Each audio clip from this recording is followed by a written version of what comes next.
de la société comme ça.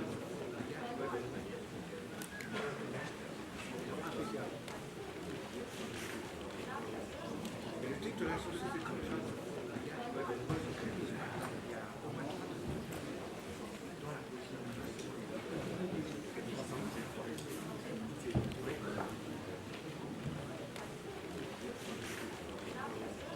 Politique de la société comme ça.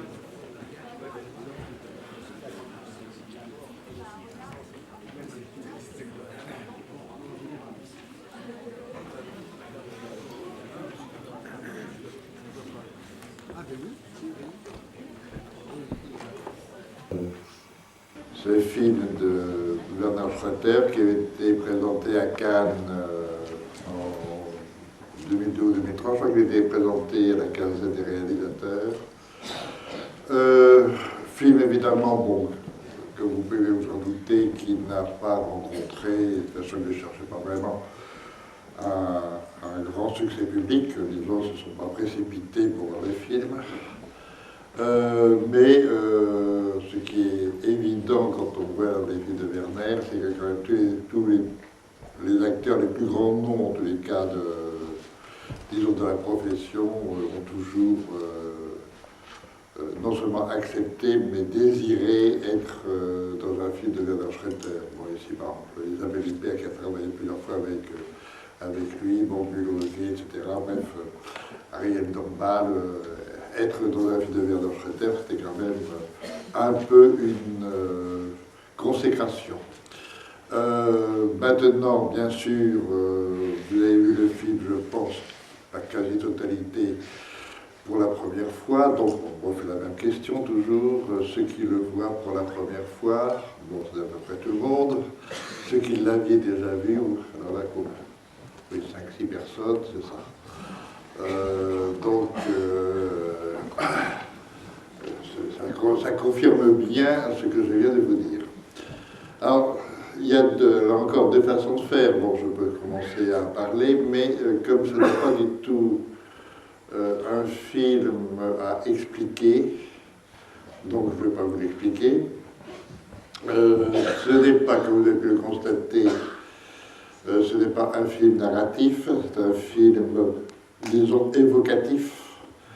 C'est-à-dire, si on veut être précis, disons que chaque plan ou chaque image que vous voyez n'est pas faite, enfin, disons l'image à ce moment-là, n'est pas faite pour que elle apporte d'informations et qu'en conséquence, elle entraîne une autre information, donc le roulement normal du narratif. Mais au contraire, quand je dis évocatif, c'est que chaque image vous propose en effet une image, et au lieu de faire en sorte, c'est-à-dire elle vous offre un voyage imaginaire, évidemment, d'imaginaire, à vous de faire ce voyage. En tous les cas, elle se refuse totalement à ce que vous entriez dedans, à ce que vous en ayez son explication quand vous rentrez dedans. Vous restez dehors, à vous ensuite de comprendre peu à peu, puisque vous devez être là dans un langage poétique, à comprendre peu à peu l'articulation générale de l'œuvre, son parcours à partir de choses très simples. Déjà le terme, le titre du film 2, qu'est-ce qui est 2 ? Bon, là, on voit très bien qu'il y a deux choses qui sont à la fois une et deux, c'est-à-dire le corps, disons l'âme ou l'esprit. Les deux ne vont pas ensemble, d'ailleurs c'est dit tout à fait au début, vous avez la clé tout de suite, je dis tu et quelquefois je dis je, mais l'impossibilité de concilier ces deux choses, si c'était peut-être et même sûrement que par la mort. Donc vous aurez donc un parcours où sur ce thème du deux, donc du corps réduit essentiellement, je ne dirais pas réduit, mais tout l'inverse, à partir du squelette, qu'est-ce qui fait un corps, qu'est-ce qui fait les atomes, etc., tout ça étant dit encore dans le film, et par ailleurs aussi, qu'est-ce qui fait peut-être l'autre chose, C'est-à-dire pas sublimation, ça ne serait pas le terme exact, cette autre substance qui est justement l'esprit, l'âme, le sentiment. Donc ici, sexe, corps, sentiment, l'autre forme du corps. Maintenant, débrouillez-vous avec. Étant entendu par ailleurs, comme je répète, que vous avez affaire à un film qui prend le langage poétique, et peut-être, je dirais même que de tous les cinéastes, c'est celui qui cherche le plus loin à développer ce langage. Bien sûr, ici, il y a des références précises, en particulier et à Cocteau et à...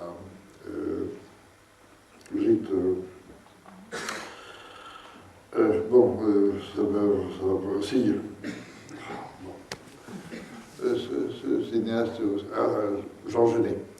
Là, on voit très bien que la référence, par exemple, qu'il fait à Jean Genet par le biais des marins, etc., donc aussi en même temps hommage à Fassbinder, donc l'ami le compagnon de route. Maintenant, je dis compagnon de route, j'ai l'air de vous induire en erreur, c'est pas ça du tout. Le compagnon de combat du cinéma allemand de cette époque-là, c'est Adolf Fassbinder, avec Querelle. Par ailleurs, il y a aussi beaucoup d'autres références, nécessairement picturales, évidemment musicales, et avec toujours l'opéra ou le chant, comme on l'a déjà vu la semaine dernière avec le film Poussière d'amour, je crois. Hein? Oui, j'oublie le titre.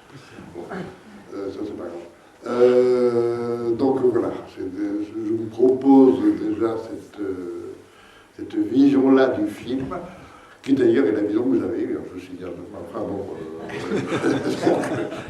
à vous de vous débrouiller avec maintenant. Je vous écoute. Voilà.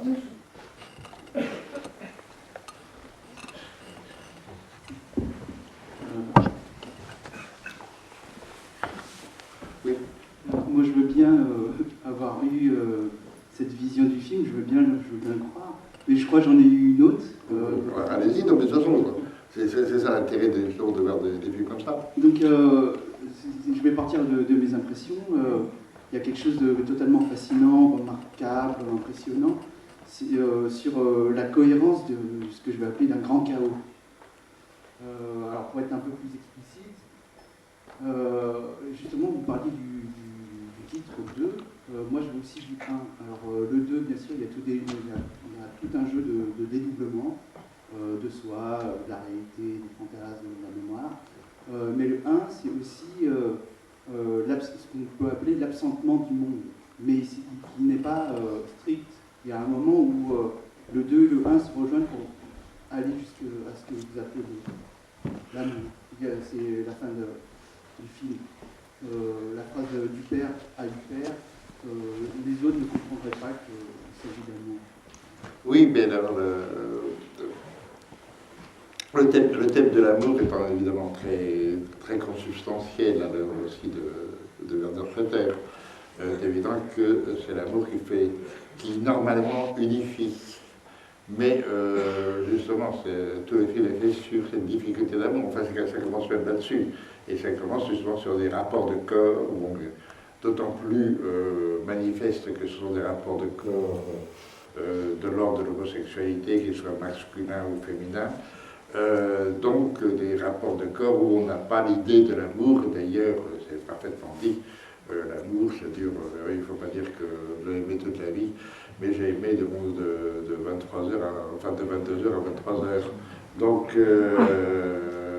c'est bien ce thème-là, mais il est évident que bon, là, disons, cette rêverie sur le 2 induit que cette chose qui est quand même philosophiquement et mathématiquement, peut-être, j'en sais rien, c'est pas sûr pour mathématiques, enfin que il n'y a pas de 1, tout 1 est déjà 2. Donc tout 1 est double. Sinon il n'est pas.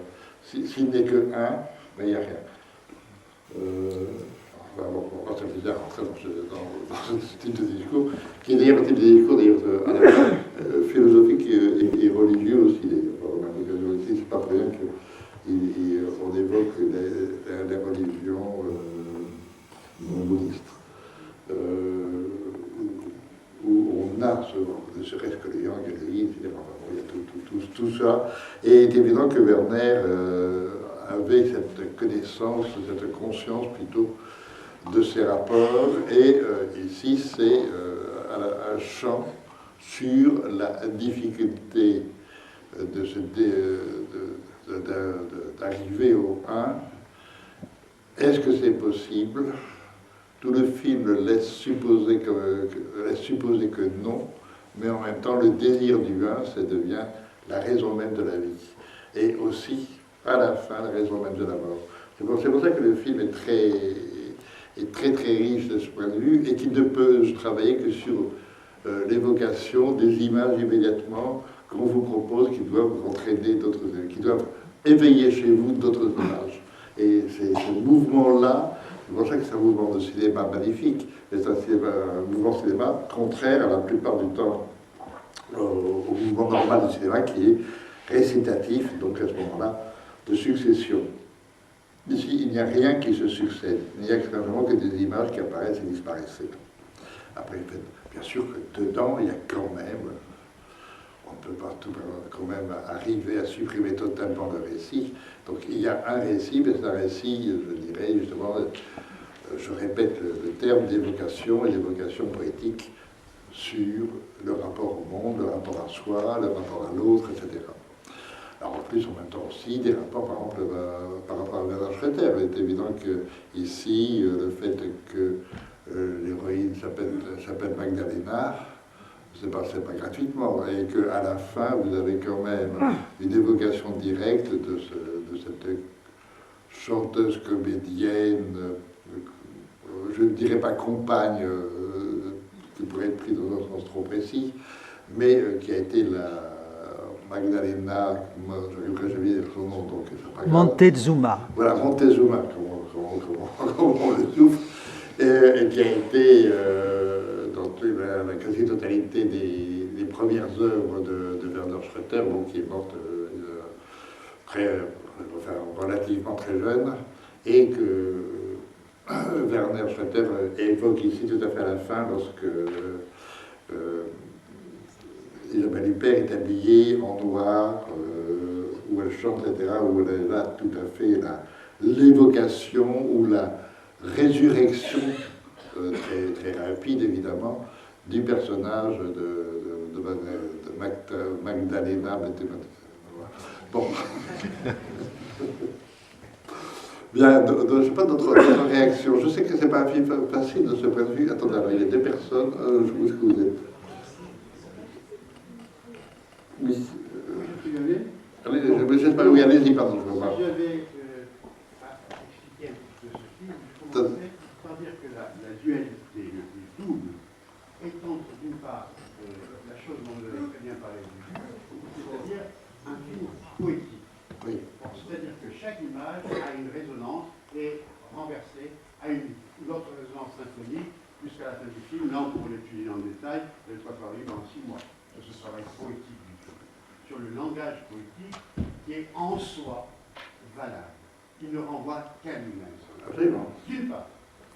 Mais ce qu'il y a d'intéressant, c'est que, d'autre part, il rend parfaitement compte de la réalité profonde de l'évolution.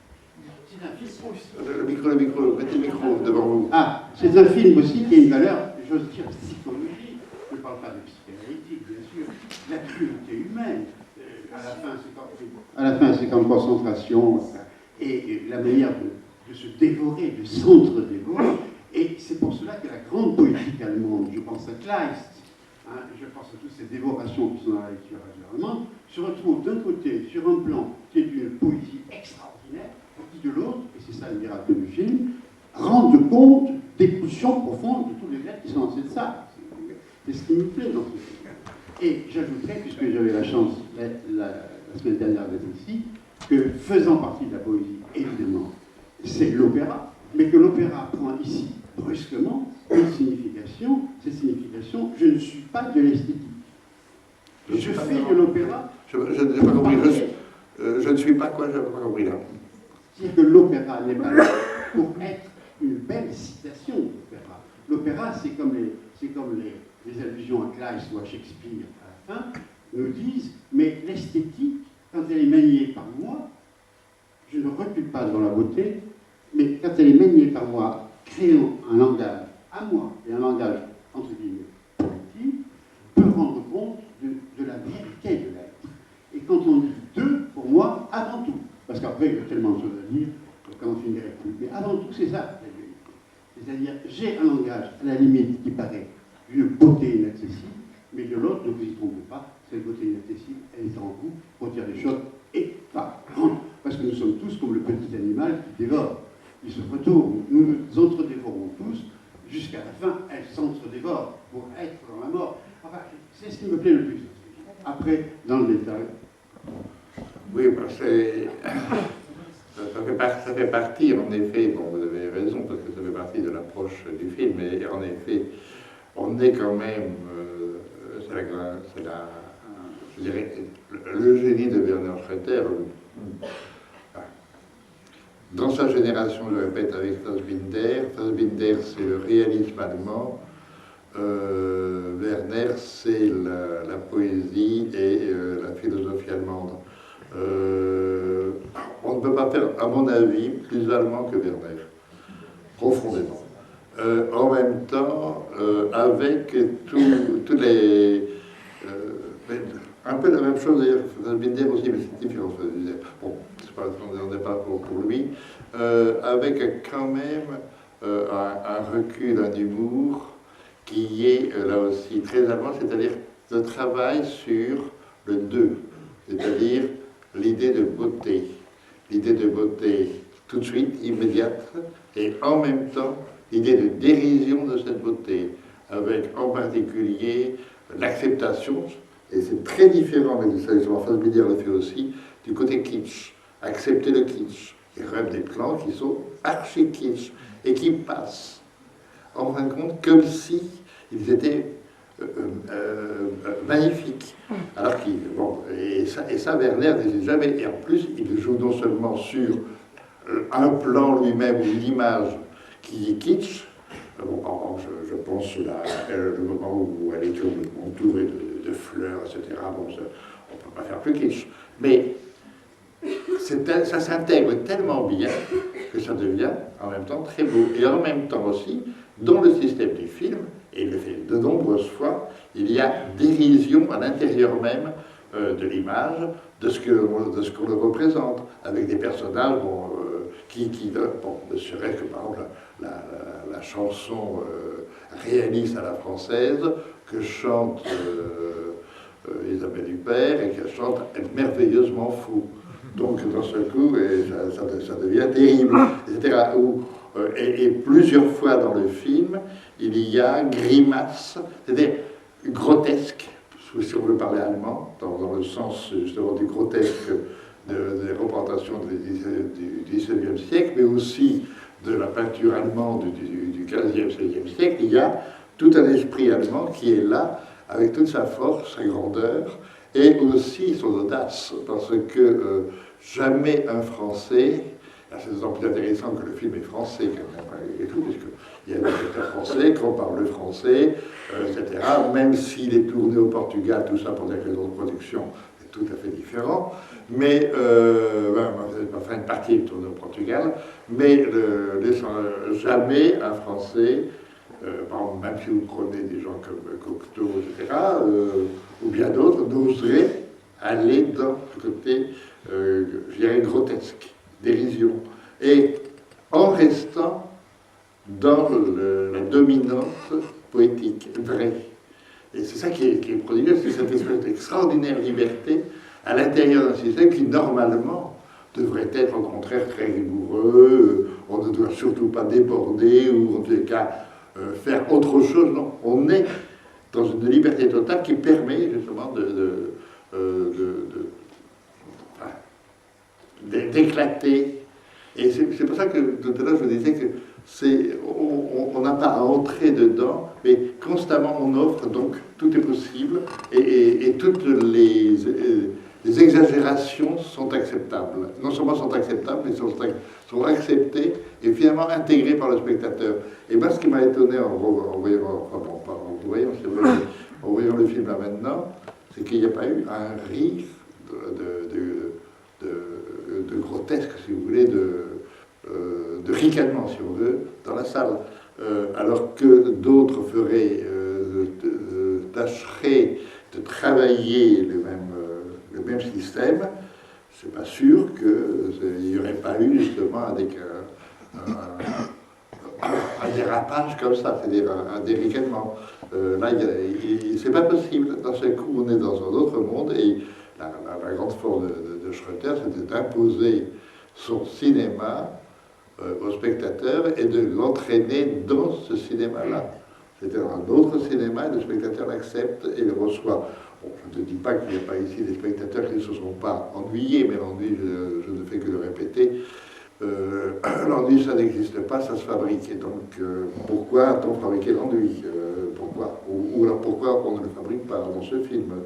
Moi, personnellement, c'est un film qui ne m'ennuie pas une seconde. Mais l'ennui, on peut parler beaucoup là-dessus. Bon, je crois que... oui, d'accord. Oui, c'est presque en relation avec le film de la semaine dernière. C'est l'évocation, enfin, ce que je voudrais évoquer moi, c'est le temps, la durée, le rythme, la respiration. C'est-à-dire, le temps nous permet, la manière dont il traite le temps dans le film nous permet de comprendre, au fond, l'histoire qu'il nous raconte, une mère, deux filles, etc. Si on a envie, la pension, si on a envie de trouver une histoire. La durée, c'est celle qui est celle des plans qui sont comme des morceaux de phrases poétiques, puisque la poésie repose aussi sur un certain rythme de mots et de phrases. Et la respiration, c'est la manière dont les plans sont agencés les uns par rapport aux autres, avec des inserts, avec des ruptures, avec des retours. Et je crois que c'est cette respiration qu'il travaille par sa mise en scène qui fait que nous, spectateurs, on est emportés par le film. Oui, mais ça c'est absolument exact. C'est-à-dire que quand on voit son cinéma à Werner, il impose une rythmique musicale.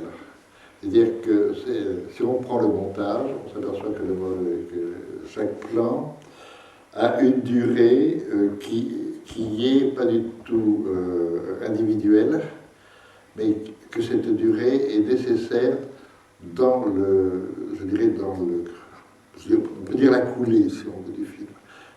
Donc, on ne peut pas utiliser le mot mélodique, c'est pas fait sur cette notion-là, c'est pas fait sur le côté harmonique, c'est fait beaucoup plus sur des rapports de tempo, donc de rythme, de cadence, et puis on est emporté par ça.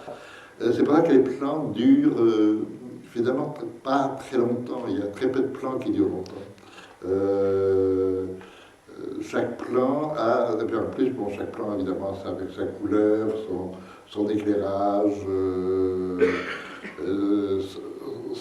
ses proportions. Les proportions ne sont jamais du tout attendues. Un grand plan général, un plan très rapproché, etc.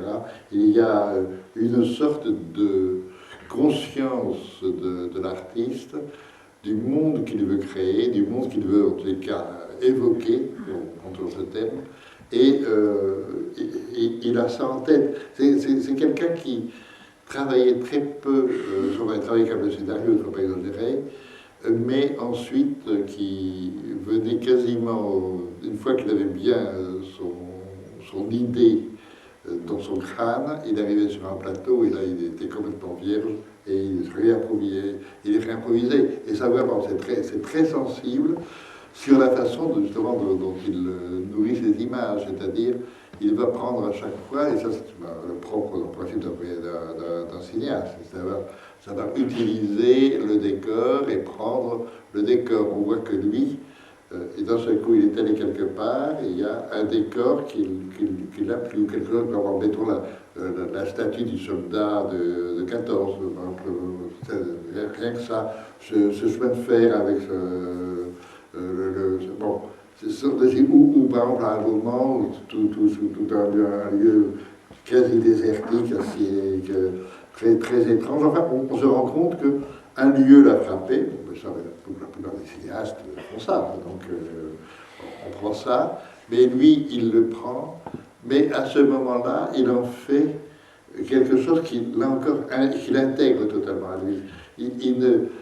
Bon, on en revient à ce qu'on dit. La plupart des autres cinéastes, quand ils voient un décor qui leur plaît, on va faire entrer la scène dans ce décor. Lui, au contraire, on prend cette vue, et de ça, on va faire sortir. On ne va pas rentrer. On n'a pas rentré dans aucun décor du film. Aucun. Bon, le seul, ou alors, quelquefois, quand on entre dans un décor, c'est justement ironique ou en tous les cas caricatural. C'est quand on entre dans le décor de l'opéra avec le lit d'opéra sur la scène et ensuite le brave Stéphane qui participe seul à des agapes. Bon, donc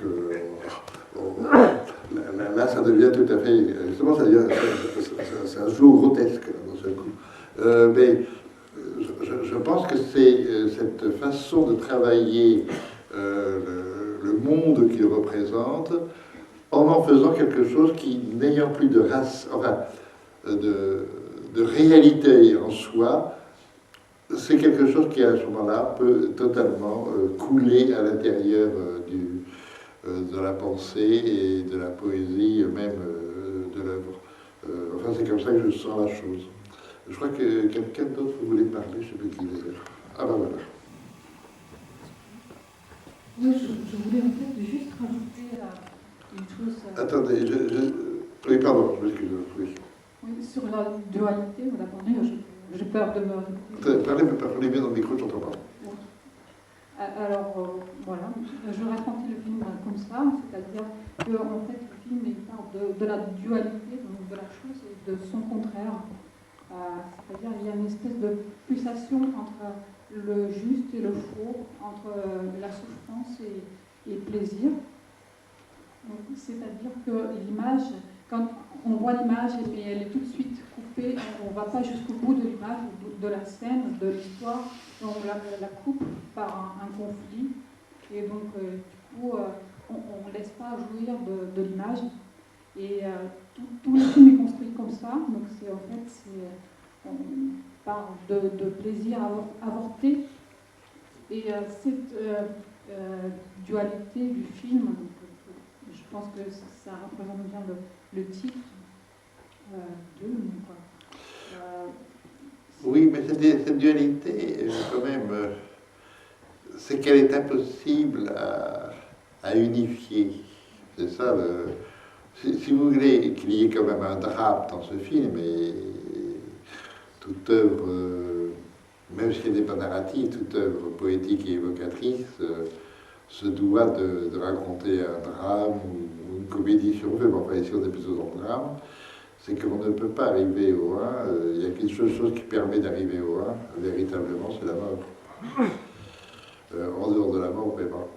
D'ailleurs, moi ce que je trouve magnifique, c'est que la mort ici, il faut être deux, et le même, ou la même, où il y a le conflit duel. Et le conflit duel qui tue. Mais qui tue qui, alors ça, mystère. Oui, bien sûr, c'est en fait la base du film, c'est le conflit, évidemment, mais je parle de cette dualité qui est consciente du cinéaste, qui va exprès de la beauté vers la mocheté, du faux au juste. Dans la mocheté, c'est jamais moche, attention. C'est pas moche, jamais. Non, mais c'est kitsch. Vous savez, il y a tellement de gens qui veulent filmer beau, qui filment laid, que quand les gens savent filmer beau, comme lui, comme aussi un autre poète tout à fait différent, comme Godard, ce sont des gens qui filment beau. Ils ne savent pas filmer laid en plus. Même quand ils filment des choses qui devraient être laides, ben c'est beau. Ça, c'est Oui, ce qu'on appelle la certainement, grâce. Il y a une poétique. Comment? Il y a une poétique qui est. Oui, ben oui, mais justement, il faut l'avoir. Un film. C'est une question quand même de regard et surtout de sensibilité et d'imaginaire pour la même occasion. Oui, je crois que vous vouliez parler, oui. Vous avez parlé d'ennui. Je ne me suis pas du tout ennuyée, mais Non, bien j'ai sûr. été extrêmement dérangée tout le temps. Ah ben ça c'est bien. Tout le temps dérangée, parce que d'une part, je connais le cinéaste un peu, il est génial au niveau de la forme, de l'image, du découpage, je ne saurais pas dire avec vos mots, disons de la façon de la présentation, de la forme du film, mais j'ai eu l'impression tout le temps que le sens se dérobe. La façon de découper, et ça me dérangeait parce qu'on veut s'accrocher, et c'est comme s'il était un artiste d'une œuvre contemporaine, qu'il faut qu'il soit là pour le métalangage de son sens. Et à mon avis, c'est pas deux, c'est multiple. Il n'y a pas que deux personnes, il n'y a pas que la dualité, il y a une multiplicité. J'ai pas vu le deux, j'ai vu une multiplicité de dédoublements Oui, mais du corps et de l'esprit, très dérangeant. Et ce n'est pas au hasard pour moi que la chanson finale est allemande et n'a pas de traduction. Ouais, exactement. Il y a une clé qui nous échappe, qui n'a pas été donnée par Werner. Il y a quelque chose qui n'est pas donné. parce C'est que dérangeant, parce que on peut s'accrocher, il y a des symboles, il y a un peu trop même, parce que quand même faire citer ce truc de lettre d'Arafat, puis après le tableau qui fait penser à l'Holocauste, j'ai trouvé un peu too much.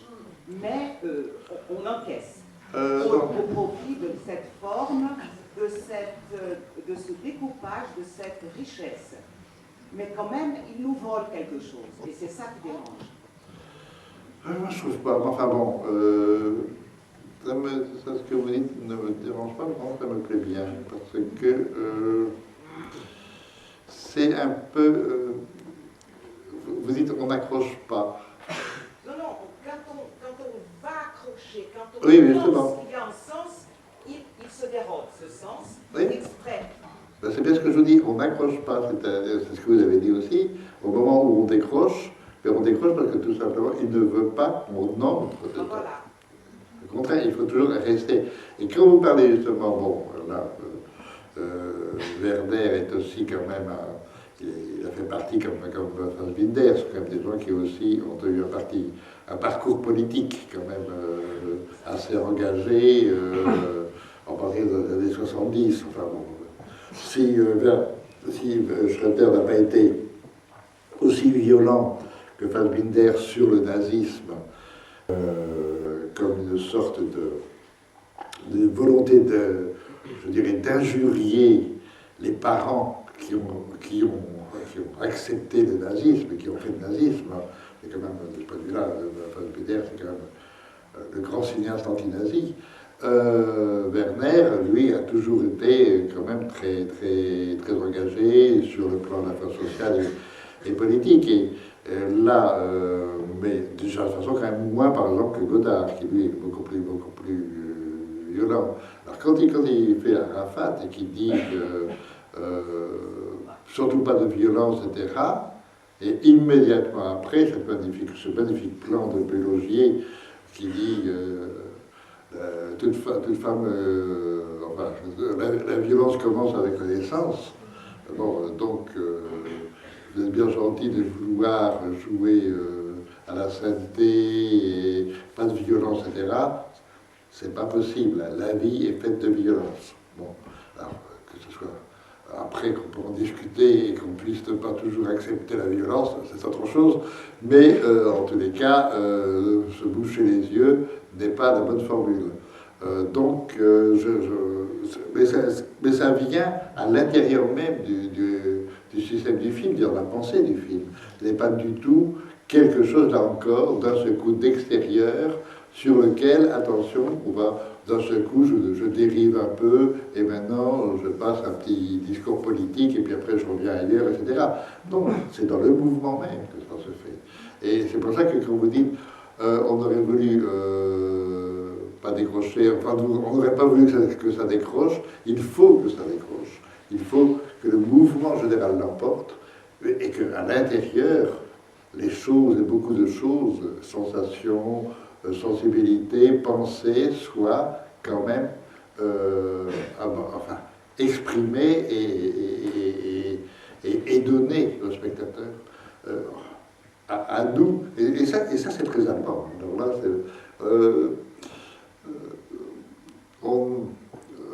on est trop, enfin, c'est absurde de dire ça parce que j'aime pas ça, j'aime beaucoup dire la personne que j'ai attaquée là, mais je veux dire, on est trop cartésien. Bon, j'adore des cartes, mais c'est vrai que dans le sens un peu bête, notre culture est un peu trop cartésienne. Enfin, le bon sens, c'est la chose la mieux partagée du monde, bon sens, mon œil. Il suffit de voir ce qui se passe en ce moment. Donc, bon, voilà. Bon, il y a une permis, pardon, allez-y. Oui, bon, dans les grandes lignes, je suis d'accord avec tout ce que j'ai entendu. On en fait ce qu'on en peut ou ce qu'on en veut du film, très bien. Mais ce que la dame a dit, c'est très important, à mon avis, parce que pendant à peu près 5 minutes, sur un tas de plans, sur plusieurs plans, il y a cette chanson. D'ailleurs, chanson, genre Schlager, un peu kitsch. Et personne n'a cru bon de traduire en français. Et c'est pas pour rien que pendant 5 minutes, ce mec chante. C'est une sorte de, non pas de synthèse, c'est peut-être une sorte non pas de réunification, mais d'éclaircissement sur ce qu'il a voulu faire pendant tout le film, à mon avis. Sinon, il n'aurait pas... Et vous comprenez la chanson, vous? Non, des fragments, oui. Moi, je comprends. Qu'est-ce qu'il dit? Mais il semble que ce soit un peu une sorte de résumé simpliste, peut-être, de tout ce qu'on a vu. Et ça, c'est dommage que les producteurs ou les ah, ça, oui, mais je pense que on a le droit d'avoir un sous-titre. Ouais, alors, je pense que c'est Werner qui n'a pas voulu, parce que Werner, sinon, il aurait imposé. Viens, oiseau noir. Viens, oiseau noir. Ah oui, c'est pas mal aussi. De toute façon, il y a une chose aussi que j'adore, j'aime beaucoup dans les films, quand il y a un animal qui est filmé et qui soit merveilleusement filmé. Alors là, vraiment, le renard, il y a longtemps, je n'ai pas vu un beau renard comme ça. C'est super, ce renard. C'est comme dans le film socialisme, les animaux de film socialiste, le lama, etc., sont superbes. Voir à quel point un animal c'est beau, c'est quand même pas agréable. Et ça remet aussi les choses en place. Bon, je crois qu'on va pas. Ah, mais il y a encore une personne, parce que je vois rien, je suis complètement arrêté. Oui. Moi j'ai l'impression que dans la dualité, il y a aussi justement la lettre à Arafat, il y a 2 lettres finalement. Il écrit une première lettre justement, où il dit Monsieur, la d'Israël est révoltante, la Palestine est à vous, envoyez une bombe, etc. Et après la deuxième lettre, et Monsieur Arafat, la violence est atroce, faites la paix, etc. Et elle cachait les deux, et finalement justement, comme si l'animal donnait le fin mot de la violence qui peut-être apaise, c'est le renard qui mange des enveloppes. Oui, c'est le renard qui attaque. Oui, voilà. Et qui attaque en bon renard. Voilà, qui est logique. J'ai l'impression aussi qu'il y a la dualité de la mort, en fait. Vous dites que la mort est la seule chose qui permet de crédibilité. Il y a plusieurs morts, on dirait que chacun cherche la place de sa mort, comme le marais qui fait. En fait, ça, c'est même dit, puisque quand elle est en train, elle dit qu'elle doit mourir. Bon. Oui, et puis elle essaie de se piquer à l'héroïne très maladroitement, finalement il y a une veine qui éclate, ailleurs elle se regarde dans le sable. Et puis en plus, elle rate ses morts, quoi. Il y a aussi la rêverie sur l'assassin des filles, etc., avec la rose. Enfin, l'hommage à la femme que l'on tue, c'est merveilleux. Et la femme qui symbolise la mère, d'ailleurs, c'est une des 2 mères qui est tuée et elle se Absolument. dans le sang. Bon, écoutez, là, voilà, je suis très content de vous avoir montré ce film, parce qu'il le mérite.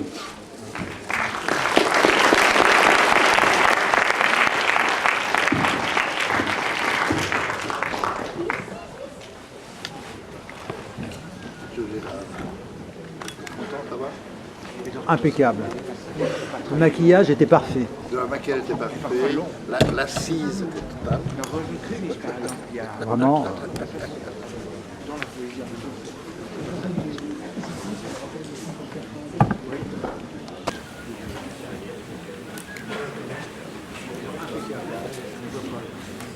Et